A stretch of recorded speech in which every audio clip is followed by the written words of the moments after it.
Olá pessoal, tudo bem? Aqui quem está falando é o Alisson, do Simp, e nós temos nos parado com diversas situações, problemas, erros, no momento que a gente vai realizar, né, a subida aos ambientes de qualidade dos projetos, no momento que a gente vai realizar a subida dos ambientes de produção. E hoje, por exemplo, no dia 29 de abril, nós estamos subindo o ambiente de produção da Katayama. E mais uma vez a gente teve erros ali, né, que envolve objetos, ABAP, das áreas de produto, né? E aí nós temos mais de uma área, né, dentro da empresa, onde a gente atua com produto, como por exemplo a área de produtos efetivamente, a área de inovação, algumas pessoas ali eventualmente também na área da fábrica, né, que acabam ajudando também. E diante desses problemas, a gente vem acompanhando esses erros ao longo de uma jornada. E essa jornada ela já começou desde 2017. Né? Quando a gente falava lá do projeto Caviar, onde tinha uma grande cadeira lá que tratava sobre o processo de desenvolvimento de software, onde tratava questões que envolviam como definir um modelo de processo, um modelo de gestão para o processo de desenvolvimento, né? E nesse momento a gente vem acompanhando todos os projetos e a gente teve aqui um insight, né? E a gente gostaria de compartilhar e tratar o assunto a partir daqui, né, para que a gente possa entender essa situação e como que a gente consegue junto olhar o processo hoje, como ele é feito, e como que a gente pode realmente avaliar em cada trilha ou linha de produção de cada produto, o que a gente consegue efetivamente mudar o comportamento, mudar o jeito que a gente faz as coisas, né? E aí eu vou trazer aqui, então, alguns pontos, uma agenda bem rápida. Eu trago aqui eu diria uma analogia, ou que a história fala, né, sobre o cientista. Eu vou falar sobre ele, vou falar sobre a pesquisa e o estudo, né, sobre o processo atual, os impactos do processo atual em projetos, fazer o resgate lá do caviar, né? Por que a gente resgata esse tema? Ele já é conhecido, inclusive as pessoas, todos nós sabemos desses problemas, mas o que a gente consegue pensar sobre? E vou trazer uma reflexão. Então, o cientista, historicamente, ele é o nosso querido Albert Einstein, né? E ele sobre o tema da teoria da relatividade geral, onde ele lá em 1915, fez essa pesquisa científica e ele concebeu a teoria que inventou a fórmula da relatividade geral. Talvez esteja até errado ali, não importa. Mas eu digo o símbolo da fórmula, tá? Não fui atrás exatamente para buscar, né? A gente não quer aqui se comparar a ninguém, muito pelo contrário, a gente quer fazer uma analogia onde existe cientista, existe um tema, ele foi atrás dessa pesquisa e ele, através de experimentos, ele chegou a uma teoria. E aí, 100 anos depois, as pessoas começaram a ter evidências, a prova de que aquela teoria ela realmente responde muitas das perguntas que até então não se entendia e a gente começou a passar a entender.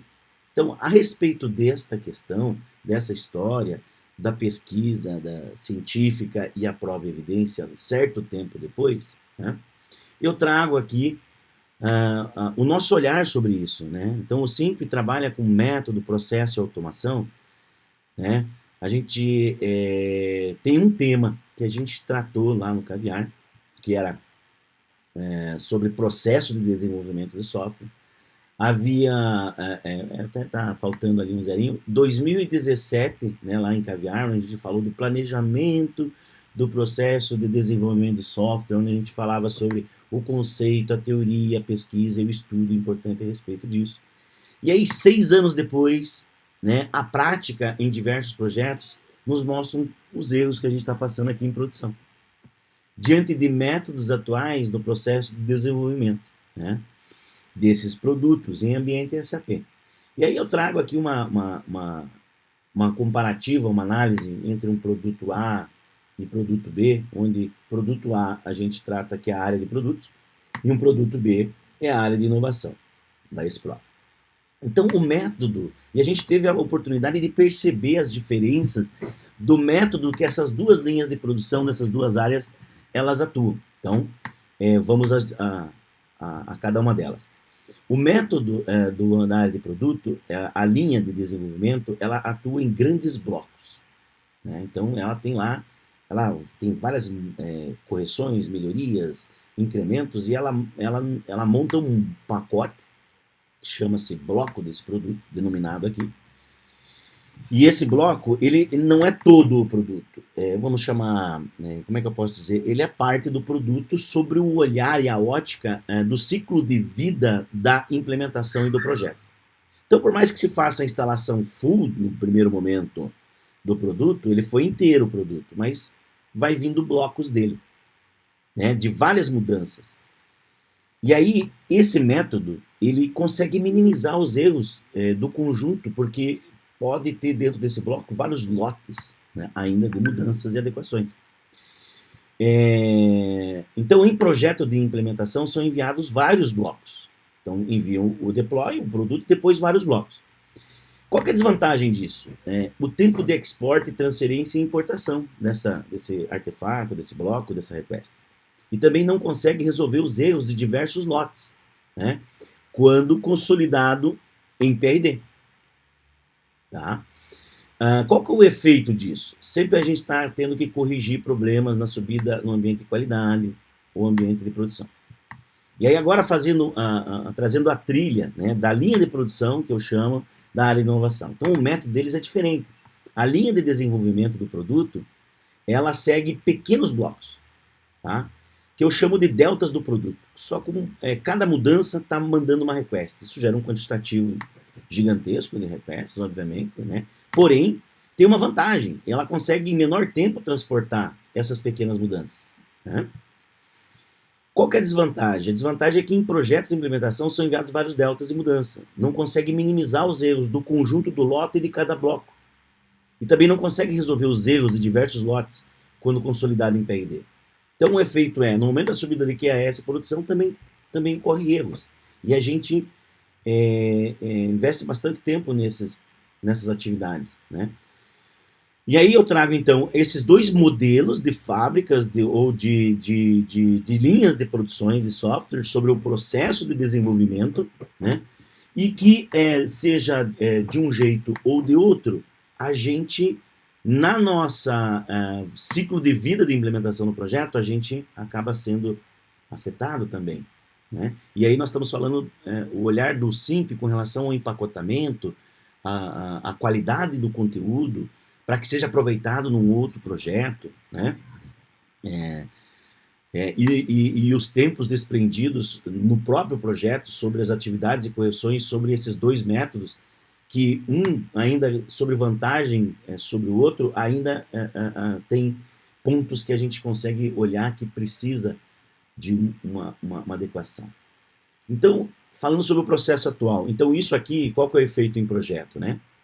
Então, tanto a área de inovação quanto o produto, cada um com o seu método, um mandando bloco de produto, ou outro mandando deltas de produto, não vamos entrar nem no mérito quantitativo de requests, né? Não é esse o ponto, mas o fato essas diferenças, que os deltas, em momento, podem ir gerando lotes vão gerando blocos. Independente, tudo isso aqui tem que ser consolidado no momento do transporte para a produção, para que as coisas se acomodem em completude quando vai a QS ou a produção. E é nesse momento aqui que aparece tudo o que aconteceu, né, diante dos métodos. Tá? A gente percebeu que a gente não consegue ser 100% eficiente e não ter erro. Né? E aí eu trago o resgate, né, que a gente falou lá em 2017 sobre produto, processo de desenvolvimento de produto, um modelo de gestão, né? E aí dando um zoom sobre isso, que fala do GPD, que é a gestão do desenvolvimento de produto através de várias disciplinas, processos, métodos, teorias, conceitos, né? Que são as pesquisas e estudos. E aí, em relação ao processo atual, a gente quer deixar a reflexão, né, para as áreas de produtos e inovação, para pensar em como a gente consegue identificar o que a gente está fazendo para remodelar os seus processos. Como nós podemos melhorar o nosso processo de desenvolvimento de software utilizando métodos e ferramentas para aumentar a nossa eficiência. Tá? E aí, qual é a diferença do processo atual entre os métodos da área de produtos e a área de inovação? Então, trazendo um comparativo, né, e utilizando a palavra rápido e, e não tão rápido. E aí, qual o conceito que eu estou aplicando aqui? Então, a inovação, ela usa pequenas mudanças. Então, ela é mais rápida. Mas ainda nós temos erros em QA e produção. Porque a hora que vai juntando isso em deltas, em lotes e em blocos para formar o produto, a gente tem esse ponto aqui. E a área de produtos ela não é tão rápida, porque na verdade ela monta um bloco um pouco maior, com mais mudanças, então a transferência não é tão rápida. Né? E nesse sentido e nesse aspecto, e a gente também acaba tendo erro, porque são vários blocos durante o ciclo de implementação que são enviados. E na hora de juntar tudo isso, ocorre esses pontos de dificuldades aqui. E qual que é a diferença, então, do rápido e eficiente? O rápido e o não tão rápido tem que ser eficiente, ou seja, deve fazer as coisas de forma certa, com o menor uso de recursos e tempo possível. Tem que dominar o processo, ser habilidoso e rápido. Isso é eficiência. Fazer as coisas de forma certa. O que ainda não é a eficácia, porque é diferente de eficácia, que significa fazer as coisas certas que sejam feitas. Então eu trago aqui, a gente está aqui num nível rápido, não tão rápido, a gente pode pensar em como a gente pode olhar o processo para torná-lo mais eficiente, e aí a partir disso a gente evoluir até a conquista da eficácia. Pessoal, muito obrigado. Eu registrei isso, eu tive esse insight aqui, eu montei o documento muito rápido, em 40 minutos, e eu queria trazer esse ponto, porque no final, às vezes, para simplificar o entendimento disso tudo, já levou aí, desde 2017 até hoje, para a gente conseguir, ainda que a gente saiba disso no dia a dia, mas a gente está quase chegando ao ponto de compreender exatamente o que essa plataforma SAP, o que é tão diferente, o que a gente está fazendo que ainda está impactando na entrada do ambiente do cliente, na transferência para QA ou para produção, o que a gente consegue mudar nas nossas atitudes do dia a dia, das atividades de construção e concepção, no desenvolvimento do processo de desenvolvimento desses produtos. Esse é o objetivo, né? A partir daqui a gente se monitorar, se acompanhar e ver quais são os pontos que a gente consegue modificar nos nossos comportamentos do dia a dia. Obrigado.